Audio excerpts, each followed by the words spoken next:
En reconnaissance aux idées des pères fondateurs de la République du Mali et aux multiples efforts de l'armée malienne, le collectif des femmes et jeunesse de Kabala-Est à la Makono a organisé du 25 au 27 des festivités pour commémorer le 65e anniversaire de l'indépendance du Mali.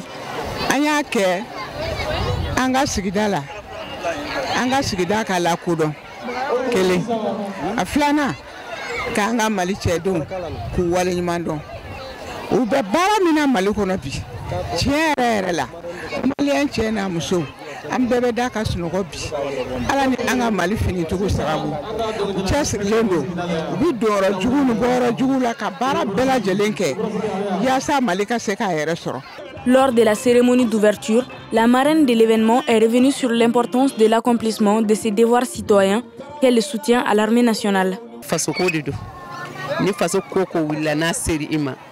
Ni faso de nyuma I kangi kumbo wani ni feti temena an tambolo jigi muna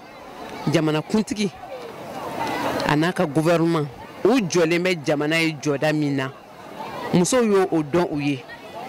dans ce cas olu be fenfena an bola an be jamana joko de la jamana ni se ka baski choga mina nous la clé ambuko nous la chou ambuko.